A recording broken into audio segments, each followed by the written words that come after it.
Yun o, yes, good morning again. Yan, nakikabit na natin itong makina na. So bali, ASM P63 yan, bagong head na JBT. Then plus 9 na crank. Then ito, board tuning na to. Ayan.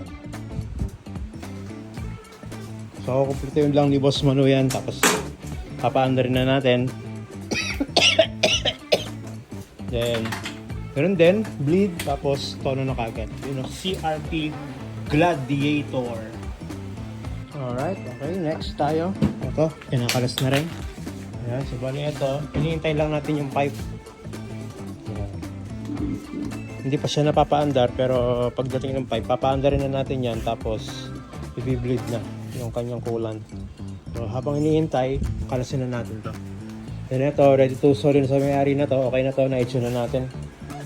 Ayan, ito, hugutin na, bibiyakin, palit crank, palit valve spring, palit valve piston ring kasi medyo matagal na rin to eh.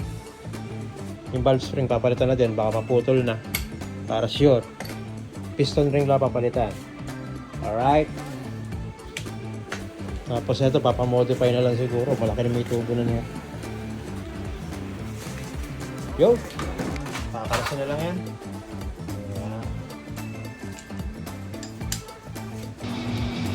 Bakas na yung head of block. Yung piston, inaayos na natin para mamaya ready na.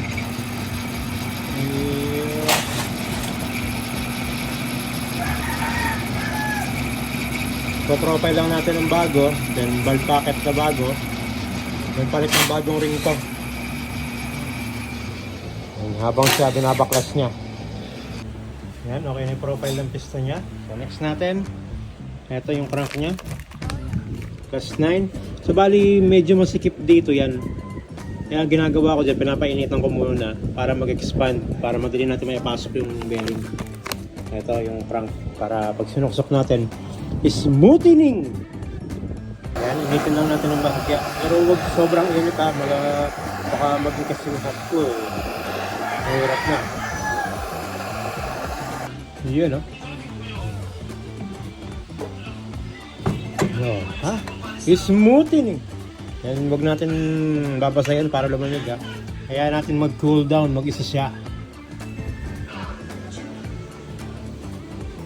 Yan, nakakabit niya ating crank. So, bali sa mga nagkakabit ng Wasner na crank, yung Wasner na plus 4 plus 8, hindi siya bolt no. Kasi tumatama to dito. Nasa sa inyo na kung ano i-modify nyo. Pwede nyo tanggalin ito ng bahagya. Tapos kayo dyan ng ilang mm. Ako kasi nagtabas ako dyan ng ng 0.75 dito. Aalisin nyo ng konti. Tapos 0.75. Yung iba naman dito nagdahasa.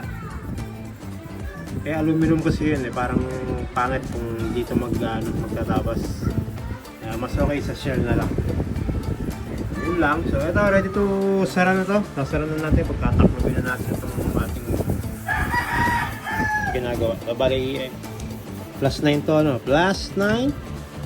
Yan. Then yung yung head pine-prepare na rin yan.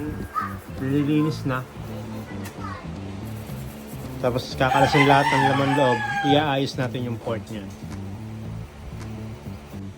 Yun no. Yan. Ay sarado na natin. Nakikabit na natin yung Jason stator.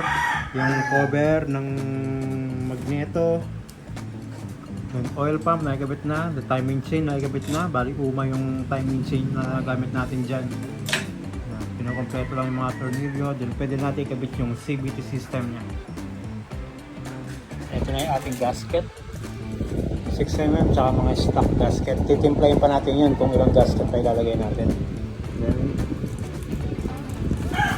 Then ito yung ating piston ring. Lilinisin lang natin yung piston. Then kakabit na natin. Ayan, buo na. Ayan. So ready to install na to sa ating chassis. So wala naman masyadong special dito. Nagpalitan tayo ng crank. Existing block, existing head.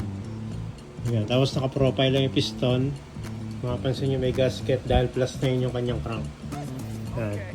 Then the rest, ibabalik natin sa dati. Yung pipe, papaduktungan lang natin. So ikabit muna natin sa chassis, then paanda rin kagad natin. Alright, yan. Okay na. Bali, ito, medyo off yung butas kasi ano lang to eh. Papagawa pa natin ito, papaduktungan pa natin para sumakto. Ayan, hindi siya pasok. So, ready to start na to. Pati yung sa ready to start na rin. Ito. Ayan. Ito naman, nakaayos nga yung mga butas. Pero ito hindi nakaayos. Ayan, alam niyo na iso niyan. I-edit pa natin yan para lang maisalpak natin yung auto sensor. Wala kasi si Boy Hubad nyo nag-field trip. So, start natin to. Ayan, it's alive. Yun o. It's alive. Bali plus 9 yan, 63mm TSMP yung kanyang block. Start tayo ng bagong head. JBT, TSMP, then PRF yung kanyang crank. Plus 9. It's so silenting. No lagitik shit. And rev it.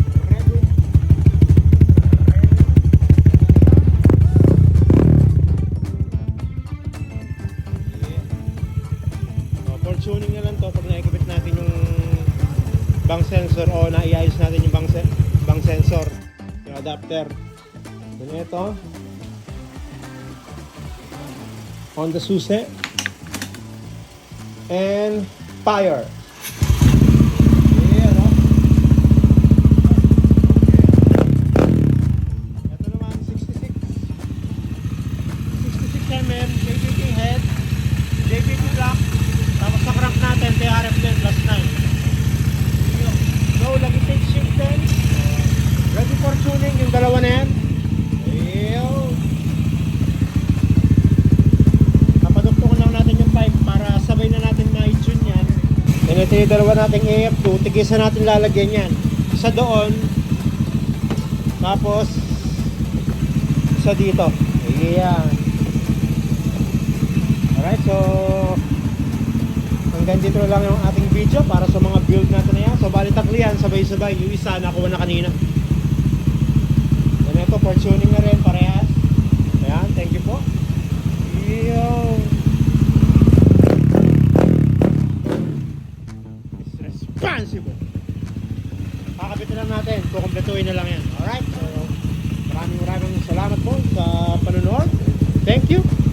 And goodbye.